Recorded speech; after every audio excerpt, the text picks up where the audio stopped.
Now, when us men say to our other half, listen love, I'm going to buy a new car, but it's going to be an investment.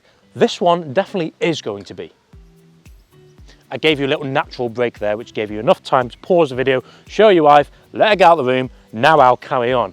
You sleep with that 20 quid next time you see me. But this is the first generation Audi TT. I've never driven one of these before, and today's going to be a first. I'm Max Tavani. Welcome to Driven Plus.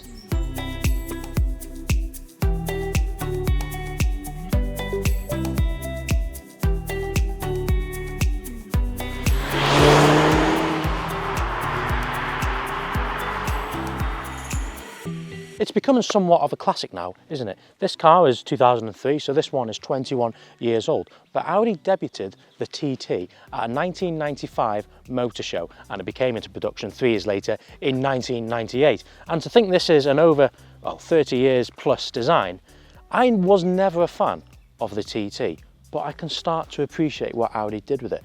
To think this definitely did set the tone for design language going forward, because there's not a straight panel on it. It's all curved. By the way, if you fancy the look of this car, the owner is open to offers. So if you'd like us to, if you like the look of this car, get in touch with us. We'll put you in touch with the owner.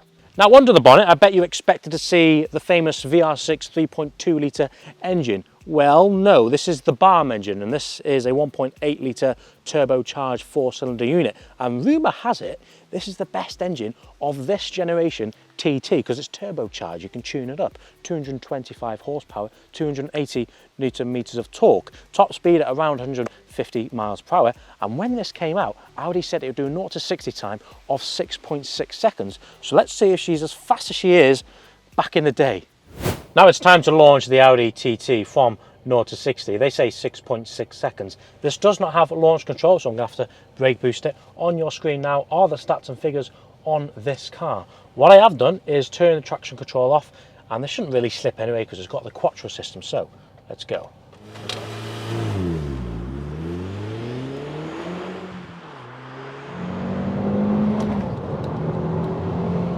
.76, yeah, that's a good run. Thank you, Mr. TT or Mrs. TT, whatever you want to say. Back to the review. So onto the interior of the Audi TT, and Audi have definitely gave the TT much more of a powerhouse approach. What I mean by that is less is more. There's not a lot going on, but it works because quality definitely does come through.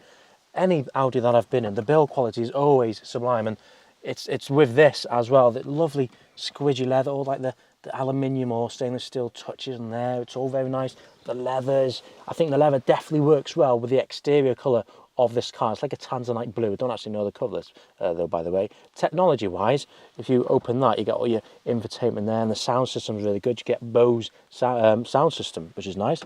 Oh yeah, climate controls here, and a bit of an ashtray there. Now the gearbox or the gear knob is really nice to hold. It kind of just naturally forms within your palm of your hand as you grip it, so that's nice. Got your really nice little long handbrake there. You do have some rear seats. I must admit, I don't know who you're going to fit in though, because there's hardly any space, but that's that.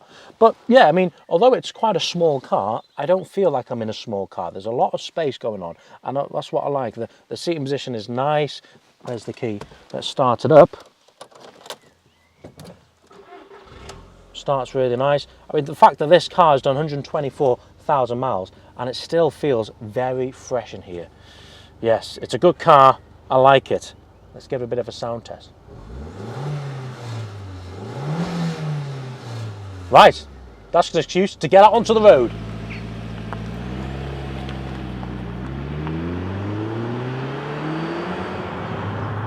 Now this car has a lovely 6-speed manual gearbox. It's an absolute gem to play with. The clutch is nicely weighted and it goes into gear really easy, and the fact lovely short throws from gear to gear, and the engine's got good performance as well. It's pokey, it's torquey, it's not lazy like the VR6 can be, because this has what's got a turbo.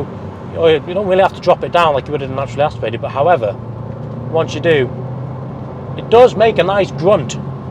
It's never going to sound as good as the VR6 saying that, but I'm pretty happy with this.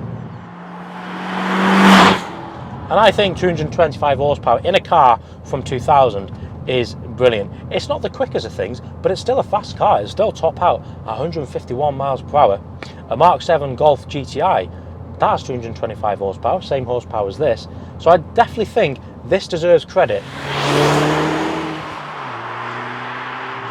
I've always had one problem with Audis, and that's how they feel on the front end. They're a little bit numb and front end heavy, and it's the same case with this. You know, there is an element of understeer going on, and if you ask me, I'd blame it on the Quattro system. I think it takes the natural feeling factor away from a car. But having said that, it's still great to drive. It's still really, really fun. It may not be as fun as you may think from a four-wheel drive sports car.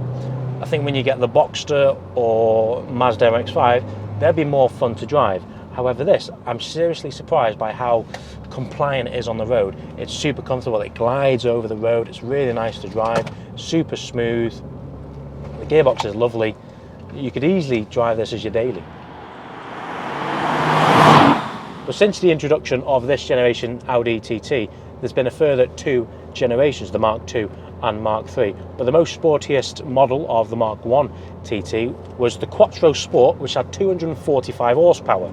Then the Mark II came along and saw the introduction of the first ever TT RS, and Audi put its famous 5-pot in the TT for the first ever time, producing 335 horsepower. Then the last generation came, for me, the best looking out of the lot, the Mark III. Sorry Andy, who's the owner of this car, but I have to say I do prefer the Mark III. I think it looks great. TTRS continued with 400 horsepower, and Audi signed off the TT with something called a TTRS Iconic Edition. I definitely recommend you to check that out because it looks insane. And I really do think it's a shame Audi has discontinued the TT, because I really do think it's a car in its own category, because I can't think of any other car that rivals it in terms of what this offers. A really low down 4-seater sports car with its own Quattro system. And the TT isn't everyone's cup of tea, and I can understand that, but what I can understand is why they are/were popular. They're not as popular as they used to be anymore. This is why Audi have discontinued the TT, and another reason is the shift towards electric cars.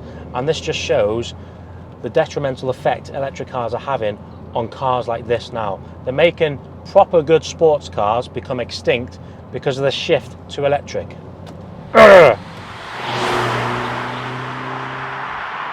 Now there's a little story about these TTs.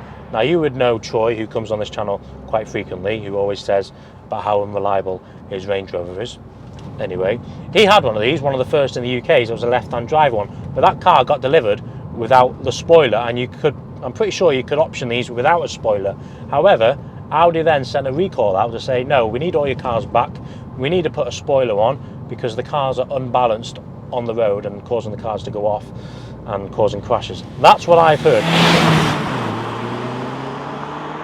I've really enjoyed my time with the Audi TT today. I'd like to thank Andy for giving me the opportunity to get a video and review on this car. It's been a great car to drive. It's really pleasant on the road. It's so compliant. I could drive this for hours. And I'll tell you what though, I could really go for a tour in this. And if talking about tours, if you want to join us on a European tour, check out our website, because it'd be great to have you along with us. Make sure you click that like button, subscribe button, and we'll see you next time. Thank you. Cheers.